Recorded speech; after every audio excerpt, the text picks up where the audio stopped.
ETF index mutual funds నేర్చుకుని stock మార్కెట్లో రాణించాలనుకుంటున్నారా? వెంటనే ఈ నెంబర్కి కాల్ చేయండి. Welcome to our channel. నేను రమారావి. జనరల్గా పీపుల్ చీటికి మాటికి కోపం వస్తుంది, చీటికి మాటికి ఏడుపు వస్తుంది. ఈ రెండు పెద్ద సమస్యలు. అన్నిటికీ ఏడుపే, అన్నిటికీ కోపమే. మనకే చిరాకు వచ్చేస్తూ ఉంటుంది. ఏడుపు సంగతి మళ్ళీ మాట్లాడదాం. ఇవాళ కోపం గురించి చెప్పుకుందాం ఈ పూట. అన్నిటికీ కోపం, ఊరికే ఇరిటేట్ అవుతాం. ఇది ఏ టైంలో ఇరిటేషన్ వస్తుంది అనే దానికి ఏమి లెక్కపత్రం ఏమి ఉండదు. ఎప్పుడు పడితే ఎప్పుడు భర్త మీద విసుకుంటాం, పిల్లల మీద విసుకుంటాం, పని వాళ్ళ మీద విసుకుంటాం, అమ్మతో విసుకుంటాం.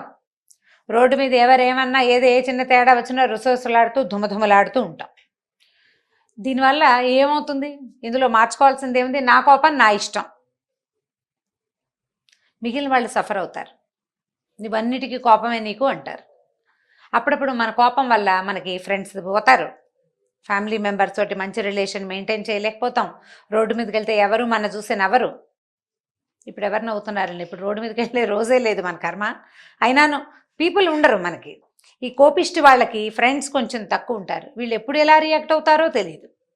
ఇప్పుడు సులభ కోపం, ఒట్టిగా కోపం వస్తుంది, రయ్యమని మాట్లాడడం, ఏదైనా విసురుగా అనేసేయటం. కోపం వస్తే ఊరుకుంటామండి?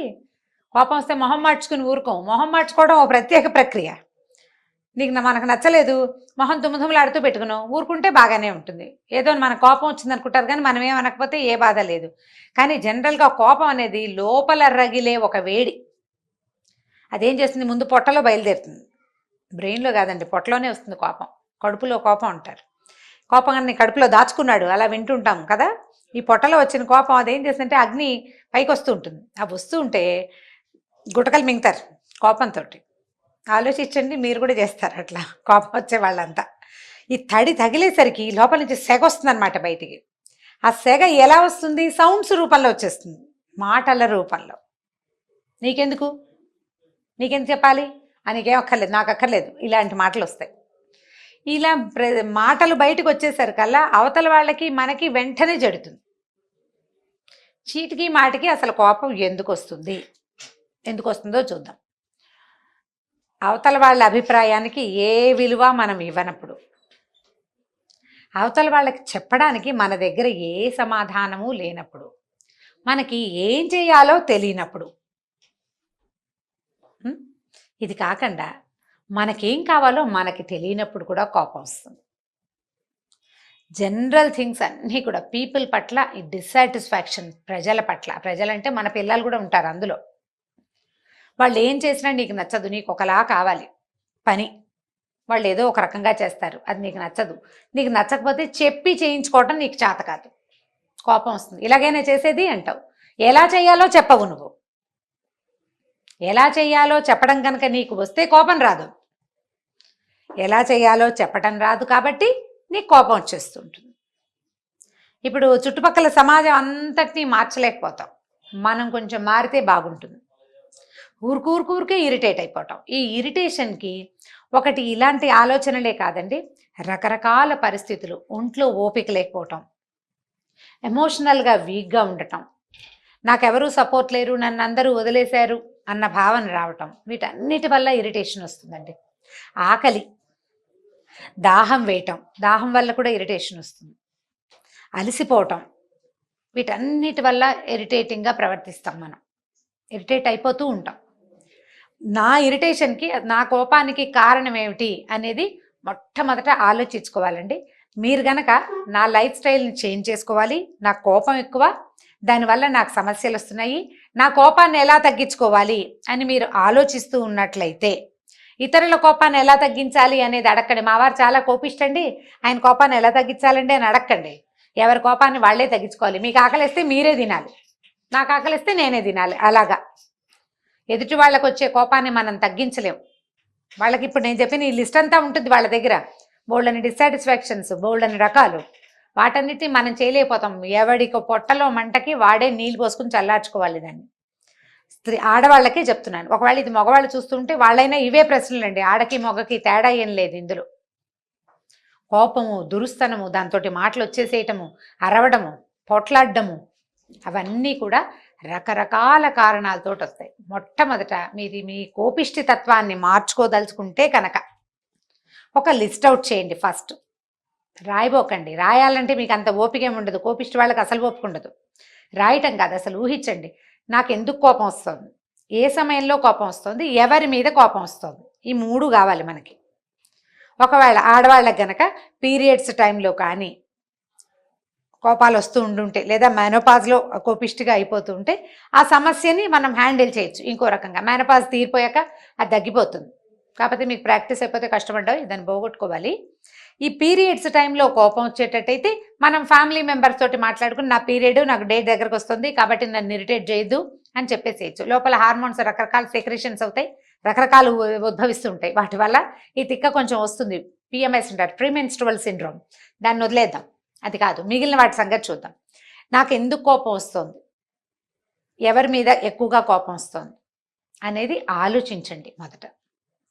నా కోపానికి అవతల వాళ్ళే కారణమా, నేను కూడా కారణమా అనేది ఆలోచించండి. ఏం లేదు, పెద్దగా అక్కడ విషయము లేదు, నేను కోపం రావడానికి నాకు ఎందుకు కోపం వస్తుందో నాకు తెలియట్లేదు అని అంటే, మీరు తరచుగా మంచినీళ్ళు తాగాలని అర్థం. బ్రెయిన్కి ప్లెంటీ ఆఫ్ ఆక్సిజన్ అందిస్తే కోపం కొంచెం తగ్గుతుంది, కొద్దిగా తగ్గుతుంది. కారం తక్కువ తినండి అని చెప్తుంటారు. ఇప్పుడు కారాలు ఏమున్నాయండి, మనం పచ్చిమిరపకాయలు తిన్నా ఏమీ కారం లేదు. పచ్చిమిరపకాయలు కారంగా ఉండవు, ఎండుమిరపకాయలు ఎర్రగా ఉంటాయి తప్పిస్తే అందులో ఏ కారం ఉండదు, గొట్టుగా తప్పిస్తే ఏముండదు, ఏం లేదు. ఇప్పుడు కారాలు తగ్గిపోయినాయి. అవి కాదు, యాసిడిటీ వచ్చే రకపు ఆహార పదార్థాలు కొద్దిగా తగ్గించండి. అంటే పులుపు కూడా కొంచెం తగ్గించండి, ఎక్కువ కాదు, కొద్దిగా తగ్గించండి. మంచినీళ్ళు ఎక్కువ తాగాలి, ఏదైనా స్వీట్ తింటూ ఉండాలి అప్పుడప్పుడు. ప్రధానంగా మనుషుల పట్ల సానుకూల దృక్పథాన్ని, అంటే పాజిటివిటీని పెంచుకోవడానికి ప్రయత్నం చేయండి. మీలో మీరు తర్కించుకోవాలి. నేను ఇలా కోపం వచ్చి నేను ఇలా మాట్లాడితే, ఈ రకంగా ప్రవర్తన ఇలా ఉంటే నాకు ఎవరు బంధువులు ఉండరు, ఎవరు ఫ్రెండ్స్ ఉండరు, నా పిల్లలు కూడా నాతో ఉండరు. ఇంత కోపిష్టితనంగా ఉండి నేనేం బాగుకున్నాను అనేది ఆలోచిస్తే కొంచెం మీరు కూల్ అవుతారు. తర్వాత అంటే చక్కగా తరచుగా మంచి పుస్తకాలు చదవండి. ఏదైనా సరదా పుస్తకాలు చదువుకుంటే కొద్దిగా కొంత కూల్గా ఉంటారు. తరచుగా వాకింగ్కి విత్ గ్రీనరీ, ఆకుపచ్చగా ఉండే చెట్ల దగ్గరికి నడవడానికి వెళ్తూ ఉండండి. వాకింగ్ మెయిన్ రోడ్ల మీద జనసమ్మర్దంగా ఉండే చోట వాక్ చేయొద్దండి. మంచి గ్రీనరీ, పీస్ఫుల్గా ఉండే చోట వాక్ చేయండి. సముద్ర తీరాలు, నదీ తీరాలలో నడక వల్ల కూడా కోపం తగ్గిపోతుందట. సముద్ర తీరంలో నడవటం, వాకింగ్, ఇసుకలో కాళ్ళు కూరుకుపోతూ ఉంటాయి చూడండి, కాలు పెకిలించాల్సి వస్తుంది. ఈజీగా ఇట్లా సింపుల్ స్టెప్ వేయలేం, కొంచెం కాళ్ళు ఇసుకలో కూరుకుంటాయి. ఒట్టి కాళ్ళతోటి సముద్ర తీరము లేదా నదీ తీరంలో నడవటం వల్ల కూడా కొంత కోపం తగ్గిపోతుంది. అంటే అంత ప్రెషర్ లోపల నుంచి రాదనమాట. ప్రధానమైంది కోపిష్టితనం వల్ల మీకు వస్తున్న సమస్యలని ఒక్కసారి ముందు వెనకలుగా ఆలోచించుకోండి. ఆలోచిస్తే అప్పుడు మనము కొంచెం తగ్గిపోతాం ఆటోమేటిక్గా. జనరల్గా ఎవరి మీద బాగా కోపం వస్తుందో వాళ్ళతోటి చక్కగా కూర్చుని ప్రశాంతంగా మాట్లాడుకోవడానికి ప్రయత్నం చేయండి. మామూలు సందర్భాల్లో ట్రై చేయాలి, కోపిష్టితనాన్ని పోగొట్టుకోవడానికి ప్రయత్నం చేసుకోవాలి. భర్తల మీద కోపం ఉందనుకోండి, వాళ్ళని తప్పించుకోలేం కాబట్టి వాళ్ళతో పాటు ఉండాల్సి వస్తుంది. అలాంటప్పుడు ఏం చేస్తారంటే, ఏదైనా వాదోపవాదాలకి తావివ్వకుండా ఓ పత్రిక పుస్తకం పెట్టి కూర్చుని చదువుకుంటూ ఉండండి. ఆయన టీవీ చూస్తారనుకోండి, మీరు పుస్తకం చదువుకోండి. పోనీ ఆయన పుస్తకం చదువుతుంటే మీరు టీవీ చూడండి. సంగీతం వినండి, ఏదైనా చెవిలో పెట్టుకోండి. చిన్న సంగీతం, పెద్ద పెద్ద లౌడ్గా ఉండే మ్యూజిక్లు కాకుండా సన్నటి నాజుకైన శబ్దాలు వచ్చే మ్యూజిక్ కనుక విన్నా కూడా కోపం కొంత తగ్గుతుందండి.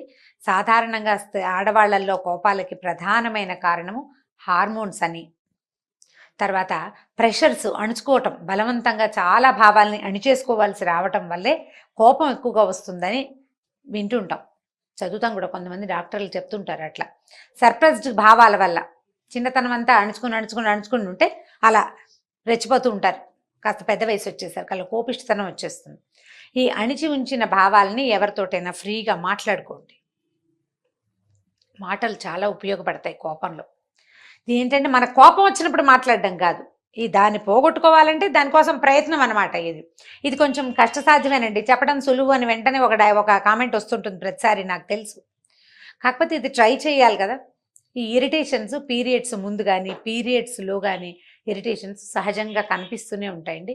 అలాంటివి ఉంటే మీరు ఈజీగా హ్యాండిల్ చేయగలుగుతారు. ఎవరికైనా చెప్పటం, తర్వాత మంచి తీపి వస్తువులు తినటం, ఎక్కడికి వెళ్ళకుండా ప్రశాంతంగా పడుకోవటం, మ్యూజిక్ వినటం, ఖాళీగా ఉండటం, ఎక్కువ పనులు చేయకుండా అలాగనుకుంటే ఈ పిఎంఎస్ని కూడా మీరు ఈజీగా హ్యాండిల్ చేసేయగలుగుతారు.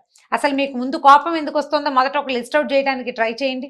తర్వాత లిస్ట్ని నేను చెప్పినంతగా బ్రేక్ చేయడానికి ప్రయత్నం చేసి చూడండి. కొంచెం తేడా వచ్చినా మీరు గెలిచేశారు, మిగిలింది మీరు కంట్రోల్ చేసేస్తారు ఆటోమేటిక్గా. ఎందుకంటే మనం తలుచుకుంటే ఏదైనా చేసేయగలమండి, ఏదైనా చేయగలం. తలుచుకోవాలంతే, జస్ట్ ఇది మానేయాలి, ఇది పోగొట్టుకోవాలని భావించాలంతే. అలా భావిస్తూ ఉండండి. ఈ వీడియో కనుక మీకు నచ్చినట్లయితే లైక్ చేయండి, షేర్ చేయండి. మరిన్ని వీడియోస్ కోసం మా ఛానల్ని సబ్స్క్రైబ్ చేసుకోండి.